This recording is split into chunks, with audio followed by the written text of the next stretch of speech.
Bueno, continuamos entonces con nuestra reunión de docentes, compartiendo producciones de los niños y compartiendo entre todos el análisis que estamos haciendo y las reflexiones que nos surgen sobre los procedimientos usados por los chicos para resolver problemas propuestos.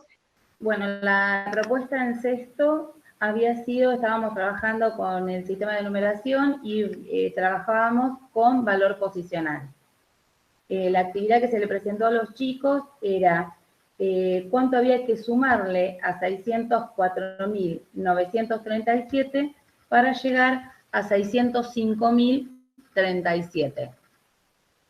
Previo habíamos trabajado otros números donde había que sumarle 50.000 o 5.000 y bueno, cuando surge este que era un poco más complejo, tenemos a Mateo. Mateo hace 604.937, le suma 1.000 y bueno, él obviamente cuando hacemos la puesta en común, él dice que suma 1.000 porque al sumarle 1.000 a 4.000 obtiene el 5.000, que era lo que se estaba pidiendo, o sea, cambiaban las unidades de 1.000. Y después resta 900 para poder quedarse con 37. Entonces así quedaba 605.037. A lo cual surge que la consigna era cuánto le sumabas al número.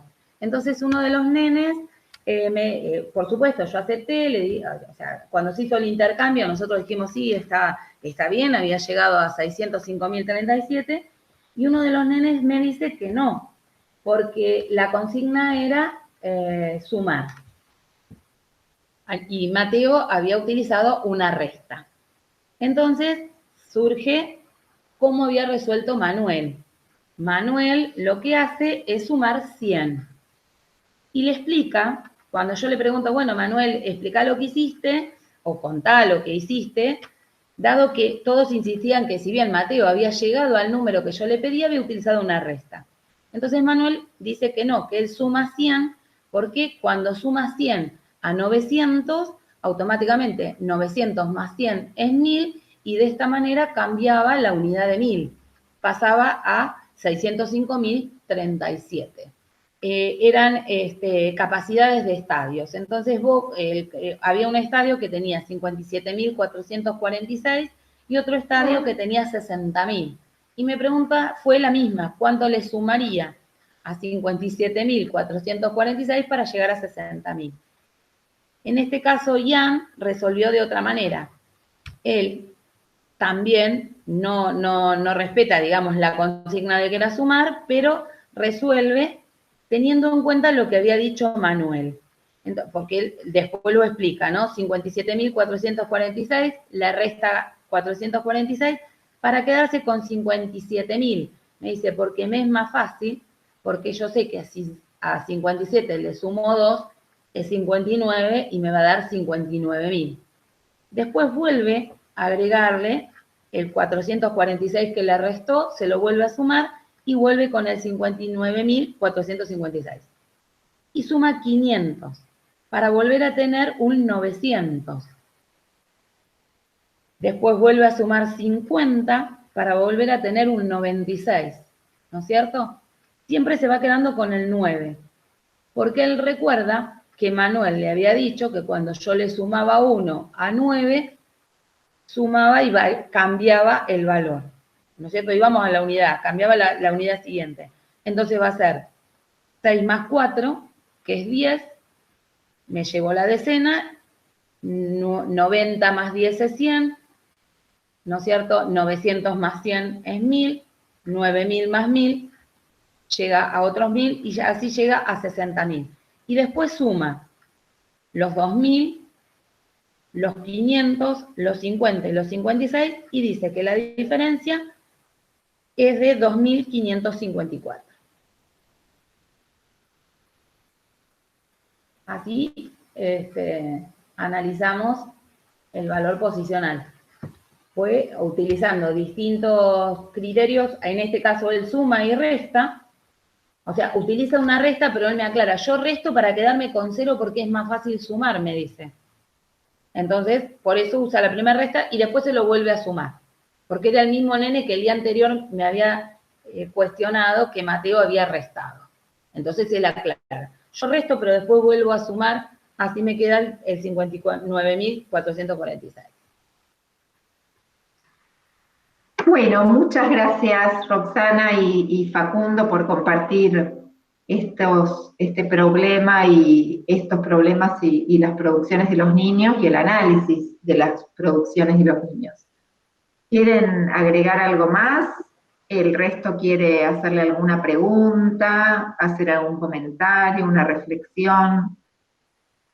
No, lo que quiero destacar, ¿no? La importancia en estos casos de procedimientos de matemática, la importancia de la presencialidad, de, bueno, lo que padecimos quizás el año pasado en relación a esto, a que faltaban estos momentos por ahí de cotejar resultados, de cotejar esos procedimientos, el que lo hizo diferente, el que tomó otro camino de resolución pero llegó al mismo resultado. Esto es muy valioso, ¿no? Y acá se desprende esto de cuánto de este tiempo podemos aprovechar quizás de clase en estas cosas que son tan valiosas para los chicos y de tanto aprendizaje en relación a la matemática. Sí, justamente hoy estuvimos trabajando con un grupo de inspectores, esto que plantea Facundo, que es bueno, qué parte de la planificación del tema, digamos, se deja para la presencialidad y qué parte para la no presencialidad, y bueno, por supuesto que no hay una respuesta ni única ni sencilla, la estamos construyendo entre todos, pero me parece que es un criterio, el que plantea Facundo, un criterio muy interesante, que es decir, bueno, aprovechar la presencialidad para estos intercambios, comparaciones entre procedimientos y la circulación de ideas entre los niños, que es muy complejo hacerlo de manera virtual o hacer, digamos, cuando el trabajo es estrictamente individual, ¿no? En las casas y solo. Una cosa que retomo de lo que plantearon Roxana y Facundo, de los procedimientos que mostraron, es la cuestión del trabajo anticipatorio que hace el alumno, creo que fue el último que mostraste, que él suma un número y después lo resta para controlar, y cómo él va restando para que llegue a los 9, ¿no? O sea, ahí el alumno está controlando totalmente qué resta y qué suma, porque sabe qué quiere obtener. O sea, cuando él lo anota ya sabe cuánto va a dar, porque hizo un trabajo antes, ¿no?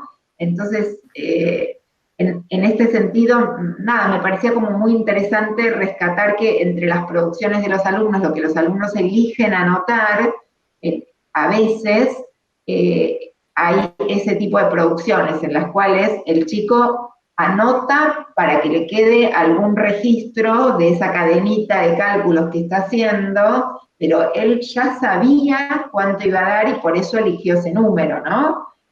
O sea, sí, hubo todo un trabajo en donde posiblemente no anotó nada, porque ¿cómo arma ese número? ¿Cómo lo elige? Ahí hay un trabajo matemático muy importante que no está anotado, y lo que está anotado ya es el número elegido, ¿no? Bien elegido. La otra pata, digamos, de esta cuestión es el control que él ejerce. Cuando él dice, le voy a sacar, no sé, 438 y después se lo agrego de vuelta, ¿no? Él saca y vuelve a poner, pero cuando suma cuál es la diferencia entre un número y el otro, no lo suma ese, sabe que le da 2000 y pico, pero a ese no lo suma, o sea, sabe perfectamente que ese que sumó y que sacó no lo tiene que contabilizar en el final, ¿no? Me parece que esa producción nos muestra un niño controlando su escritura, controlando su trabajo matemático, tomando decisiones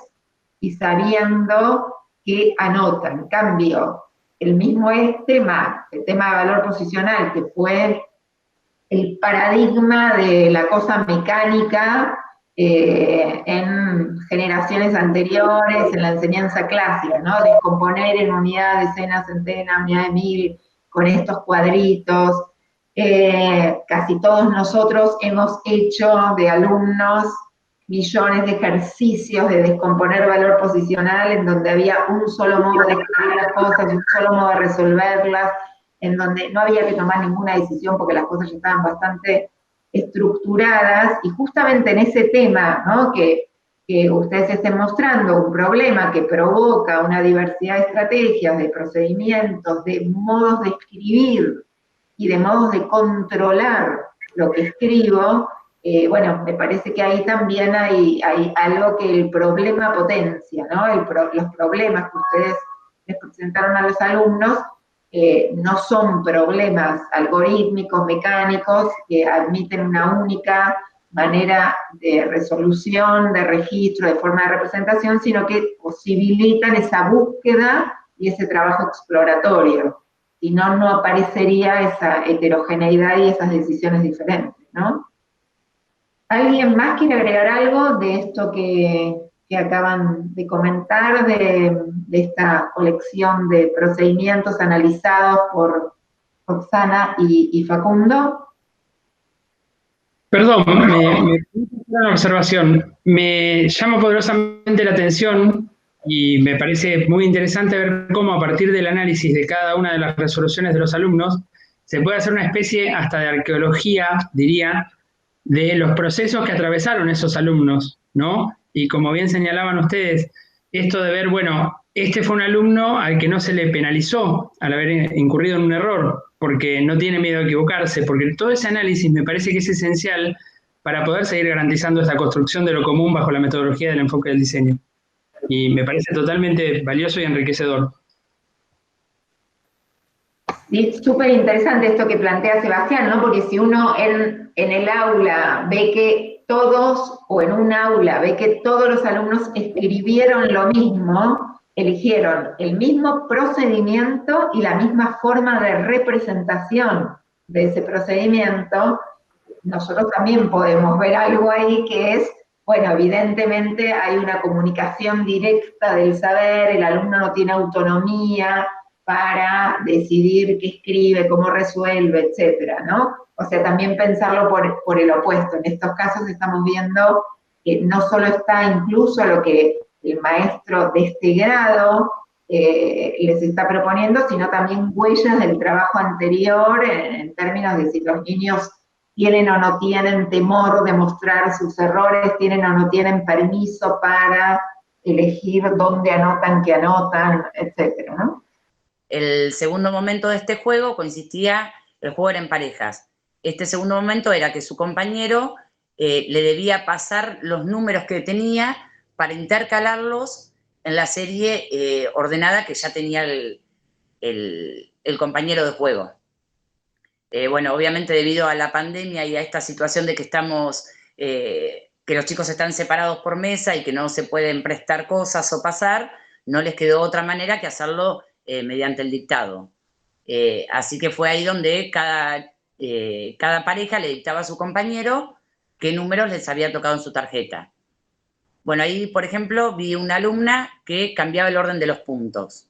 Para leer 1.742.820, ella lee 1.742.820.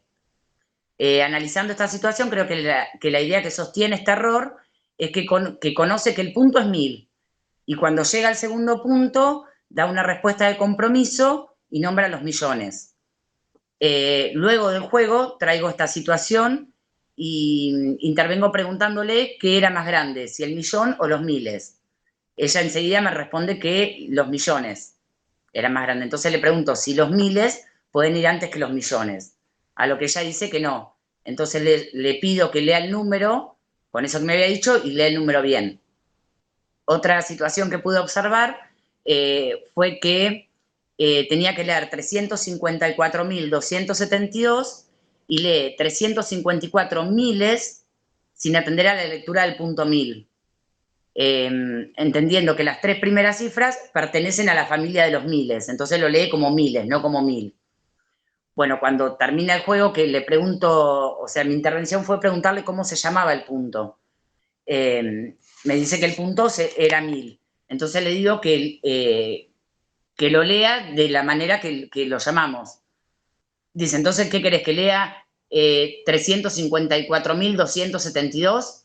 Bueno, y ahí, que fue una manera de por ahí institucionalizar y que quedó registro para los chicos, le dije que sí, porque el 1000 es el único punto que se lee en singular si es más de uno.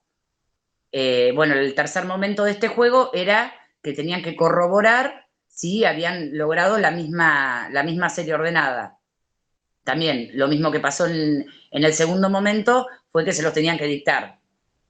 La verdad que de 7 parejas más o menos que tenía, creo que una sola logró la serie ordenada. Y bueno, y ahí analizamos por qué no habían quedado iguales, si tenían los números, y bueno, fue porque me los dictó mal, porque lo escribí mal, porque no entendí, pero bueno, creo que fue una situación enriquecedora. Como decía Lorena, bueno, creo que Lorena acá logró de alguna manera sacarle el jugo al distanciamiento, ¿no? Con esto de generar que tuvieran que leer los números para dictárselos.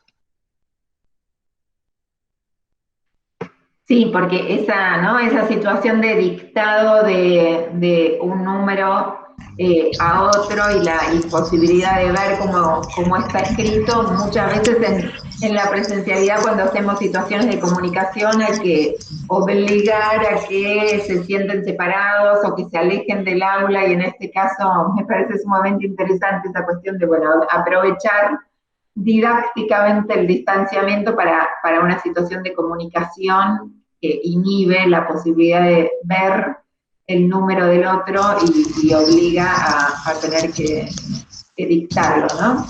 Sí, aparte esa situación fue, o sea, totalmente quedaron obligados, porque yo en ningún momento les dije cómo lo debían hacer, yo les dije, tienen que pasarlo, tienen que corroborar los números, y no tenían otra manera de hacerlo. Entonces, bueno, obviamente yo ya lo había pensado y por eso llevé esa situación. Pero bueno, por ahí dentro de las dificultades que tenemos, eso de que no se puede compartir con el otro, hay en situaciones que se puede aprovechar. Claro, porque ellos podrían haber escrito un papelito y pasárselo a otro, digamos, o dictarle número por número. Evidentemente, hay algo, digamos. Esa fue una regla del juego, que el número se tenía que dictar como Claro. eso, ya lo veníamos trabajando, o sea, no podían dictar 1, 2, 3, 4, 5, debían Claro. dictarlo como correspondía. Claro, o sea que había restricciones que hubo que poner para que eso fuera un verdadero problema, si no dejaba de ser un problema, ¿no? O sea, ¿en qué reside la posibilidad de aprendizaje? ¿Qué cosas pensaste que permiten o van a permitir que aprendan a partir de esos errores que produjeron? Que yo en realidad lo que pienso que en el momento del juego, como obviamente no hubo intervención mía, si yo lo hubiese dejado en el juego, vos le preguntabas qué habían hecho y jugamos con números, me hubiesen dicho o nos dictamos números. Creo que la parte enriquecedora y la parte de enseñanza y aprendizaje ocurre después en la puesta en común, por qué no llegaron, o sea, que su compañero le explica al otro en qué falló, o por qué me dictaste mal, o que me dijiste esto, y es el aprendizaje colectivo. Por eso digo que ese momento es el enriquecedor de la clase, y que no quede en un simple juego. En este caso, Lorena se pone contenta porque eligió un problema para que pase eso. Eligió un problema para provocar la aparición de errores y que esos errores sean el motor para generar un intercambio, una discusión, un interés sobre cómo se leen esos números, cómo se escriben esos números, qué cosas son parecidas a los números, a otros tamaños de los números, qué cosas son distintas, qué apoyos podemos usar, dónde nos podemos fijar, qué podemos aprender de eso. Si no hacemos todo eso, no alcanza, ¿no? Como para provocar aprendizaje. O sea, lo que provoca el aprendizaje es la posibilidad del análisis colectivo de los errores a propósito de una situación que el maestro elige, que sabe que va a ser motor de nuevos conocimientos. Sí. Quería preguntar a propósito de esto del análisis colectivo. Bueno, en primer lugar, me parece interesante esto de que los errores de los alumnos, de tus alumnos, Lorena, te permitieron leer el estado de avance en los conocimientos de cada uno de los chicos, o por lo menos de cada una de las parejas de alumnos. Y me preguntaba yo cómo retomaste vos esos errores. porque supongo que todos al mismo tiempo no los podés retomar, pero si había errores comunes, si focalizaste en una pareja o en un error que se repitió, o sea, ¿cómo avanzaste en este análisis colectivo del que hablaba Claudia? Elegí 2 o 3 solamente, que por ahí eran algunos que se repetían, y analizamos eso entre todos. Obviamente es un trabajo que se continúa para llegar a todos, pero, o sea, por ahí se repetían los errores. No es que eran 14 chicos y había 14 errores diferentes, eran errores por ahí en común. Entonces, por ahí esta cuestión también es interesante de retomar, que apareció en los relatos también de los otros docentes, de las otras escuelas, como a veces un problema y las producciones de los alumnos a propósito de ese problema nos dan para trabajar varias clases, porque no alcanza, o sea, ¿no? Un rato para tomar eso. Entonces, por ahí, en la perspectiva clásica de la enseñanza, el maestro proponía un problema, se corregía entre todos o lo corregía el maestro después y se pasaba a otro problema o a otra actividad o incluso a otro tema. Y lo que aquí las tres están mostrando es cómo esos problemas que hoy compartieron o esos problemas sobre los que compartieron las producciones de los niños les permiten trabajar varias clases, están en el marco de una secuencia de trabajo en el que les van a dedicar varias clases para ir generando progresos.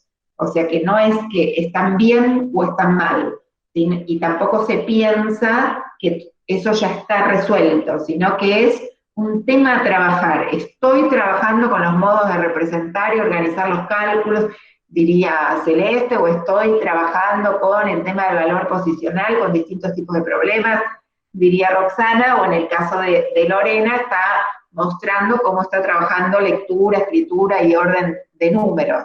Entonces, ese problema con sus producciones correctas y erróneas, espontáneas y no espontáneas, convencionales o no convencionales, como estuvimos viendo en estos ejemplos de los tres aulas, permiten ser un motorcito para varias clases dentro de un pequeño proyecto de enseñanza que, digamos, tiene que ver con reconocer que los aprendizajes no son inmediatos, que hay que irlos amasando, recuperándolos, que una clase se retoma lo de la anterior y se sigue retomando y se anota en la agenda, o que también hay una comparación, ¿no? La otra cuestión que también me parece interesante que apareció en los tres ejemplos, en los tres casos, es el trabajo matemático que hace el maestro en ese análisis, porque cuando Lorena nos dice recién, los errores son parecidos, no está mirando si es el 9 o el 8, no está diciendo, uy, todos se confundieron el 6 con el 7, o sea, está mirando las regularidades del sistema de numeración y está diciendo, todos se confundieron con los miles, o todos se confundieron en el modo de escribir el punto. Está haciendo un análisis matemático de los errores para poder decir, esto lo voy a retomar. Y eso apareció también en el análisis de Celeste y de Roxana, ¿no? Miro esas producciones con una perspectiva didáctica, las miro en el marco de mis preguntas, las miro en el marco de un proyecto, las miro matemáticamente, digamos, es una mirada bastante compleja, ¿no? Que implica toda la información que me dan esas producciones, cómo las retomo, cómo sigo con este tema. Es decir, que no es una actividad suelta, aislada, divertida, y ya, y terminó ahí, ¿no? O sea que claramente es un problema que está inserto en una red de problemas y un conjunto de producciones insertas en el marco de un proyecto que va a tener un mediano plazo a partir, o en el cual se van a ir generando nuevos conocimientos y haciendo circular nuevas ideas, relaciones, producciones, ¿no? La otra característica que también me parece que estuvo en común es esta relación como dialéctica entre lo individual y lo colectivo, o en parejas y lo colectivo.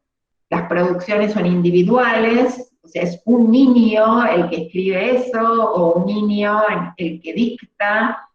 Sin embargo, en los tres casos lo que ustedes muestran o cuentan es lo que hizo un niño, 2 niños, 3 niños. Pero para ustedes esas 3 producciones o esos 3 errores son ejemplos de lo que pasó en el aula y se dirimió ese análisis entre todos, no es una corrección, ¿no?